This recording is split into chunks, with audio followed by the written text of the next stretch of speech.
semua, Assalamualaikum warahmatullahi wabarakatuh. Bagaimana kabar teman-teman semua pada hari ini? Saya juga berharap kalian semua dalam keadaan sehat walafiat dan dalam keadaan yang baik. Sama seperti kalian, saya merupakan generasi Z kelahiran 2004 dan kalian dapat memanggil saya Khaira. Terima kasih kepada teman-teman seluruhnya dan teman-teman Gen Z yang sudah hadir dan meluangkan waktunya pada hari ini serta sudah peduli terhadap isu yang akan saya bawakan pada hari ini. Sebagai generasi yang paling dekat dengan dunia digital, kalian semua merupakan agen yang luar biasa dalam menciptakan lingkungan online yang aman dan positif. Teman-teman semua pasti di sini sudah memiliki sosial media, bukan? Kapan terakhir kali kalian buka sosial media kalian? Mungkin beberapa menit yang lalu atau bahkan beberapa jam yang lalu? Dalam menggunakan sosial media, pastinya kalian sering bukan iseng membuka atau membaca komen? Pernahkah kalian menemukan omongan jahat bahkan mengalami menjadi korban cacian di sosial media? Sebanyak 45% dari 2.777 anak muda di usia 14-24 tahun pernah mengalami yang namanya cyberbullying. Menurut survei UNICEF U-Report 2021, angka ini menunjukkan betapa seriusnya masalah ini di kalangan kita dan bahwa cyberbullying bukan lagi fenomena yang bisa kita abaikan, apalagi kita sebagai generasi yang sudah meranjak di era 4.0. Kita hidup di era digital. Hampir semua aktivitas kita terhubung dengan media sosial serta dunia maya.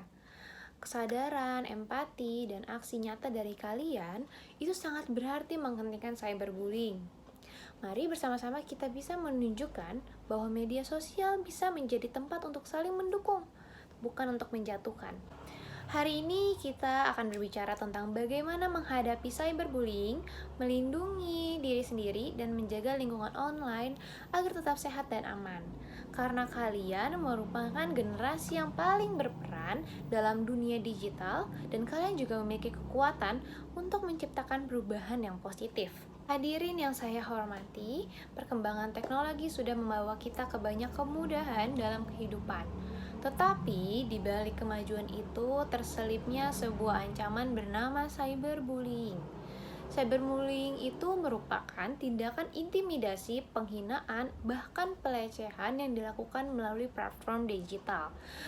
Cyberbullying ini tidak dapat kita menormalisasikan di era yang sekarang, apalagi di era sekarang yang serba daring. Fenomena ini semakin marak, bahkan menurut survei UNICEF, 1 dari 3 remaja di dunia pernah menjadi korbannya. Bahkan hadirin di sini ada yang pernah menjadi korbannya. Sehingga kasus tersebut menunjukkan bahwa cyberbullying bukanlah hal yang sepele, melainkan masalah yang perlu kita hadapi dengan serius. Kasus-kasus yang menunjukkan bahwa cyberbullying berdampak serius, salah satu contohnya adalah berita korban yang bernama Suli yang berasal dari Korea Selatan. Mungkin di sini ada yang menjadi penggemar Korea, pasti kalian mengenal dengan mendiang Suli. Mungkin salah satu hadirin di sini sudah ada yang pernah mendengar berita tersebut. Suli adalah penyanyi kelahiran 2005, sama seperti kita generasi Z, yang merupakan generasi yang seperti kita asal Korea Selatan. Beliau memutuskan untuk mengakhiri hidupnya setelah bertahun-tahun menjadi korban komentar jahat di media sosial. Dan sebagai contoh di Indonesia, kasus Audrey, seorang siswi yang mengalami kekerasan fisik dan digital, menunjukkan bagaimana cyberbullying dapat merusak tidak hanya mental tetapi juga reputasi seseorang. Dampaknya meliputi gangguan kesehatan mental seperti depresi, penurunan kepercayaan diri, bahkan isolasi sosial. Dalam beberapa kasus ini, korban bahkan kehilangan harapan untuk hidup. Sehingga ini adalah pengingat bagi kita bahwa komentar di dunia maya bisa menjadi konsekuensi yang sangat luar biasa nyata dan berbahaya. Namun, di sini kita sebagai generasi Z tidak boleh menyerah akan ancaman ini. Ada cara cerdas menghadapi cyberbullying. Yang pertama, jangan pernah membalas serangan dengan emosi, karena itu hanya dapat memburuk situasi. Kedua, gunakan fitur report dan block untuk melindungi diri sendiri atau dari pelaku.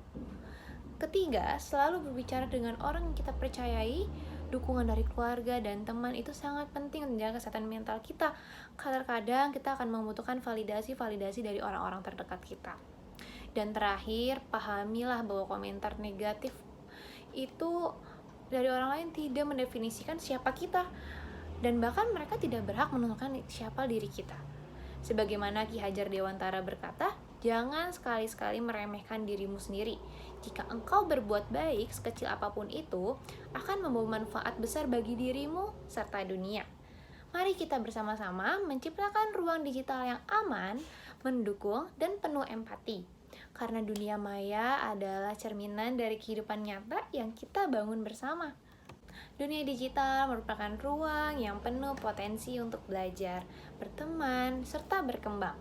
Namun, ancaman seperti cyberbullying ini mengingatkan kita bahwa kecerdasan digital harus diimbangi dengan empati dan kesadaran. Harapan saya berdiri di sini, generasi Z yang dikenal sebagai generasi yang cerdas dan inovatif, mampu menjadi salah satu pelopor dalam menciptakan ekosistem digital yang lebih sehat. Jadilah generasi yang berani menolak perundungan, tidak takut melaporkan ketidakadilan, dan mampu berdiri untuk kebaikan. Yang telah kita bahas, cyberbullying adalah ancaman nyata di balik layar yang bisa berdampak buruk bagi kehidupan korban, baik secara mental maupun sosial. Kasus-kasus seperti Suli dan Audrey menjadi pengingat akan bahayanya, namun ada cara cerdas untuk menghadapi hal ini. Dengan tetap tenang dan menggunakan fitur perlindungan digital, berbicara kepada orang terpercaya, dan memegang teguh nilai-nilai diri kita dapat melawan cyberbullying tanpa harus jatuh ke perangkap negatif. Ingat, komentar buruk tidak mendefinisikan siapa kita. Kitalah yang menentukan siapa diri kita sendiri dan nilai diri kita sendiri. Mari kita bersama-sama menjadi bagian dari solusi generasi yang cerdas. Jika kalian mengalami atau bahkan melihat adanya cyberbullying, bertindaklah dengan cerdas. Jangan diam, tetapi laporkan, blokir, dan cari dukungan. Jadilah agen perubahan yang menciptakan ruang digital yang bermanfaat dan positif. Sebagaimana kita ingin dihargai, hargailah orang lain. Mari kita tunjukkan bahwa dunia digital bisa jadi tempat yang aman, penuh inspirasi, dan mendukung bagi semua orang. Ayo kita jadikan media sosial sebagai alat untuk menyebarkan kebaikan, bukan kebencian. Sekian dari saya, kurang lebihnya mohon maaf. Sampai berjumpa lagi di lain kesempatan. Saya Khairana Syaulia, pamit undur diri. Wassalamualaikum warahmatullahi wabarakatuh. Sampai jumpa semua.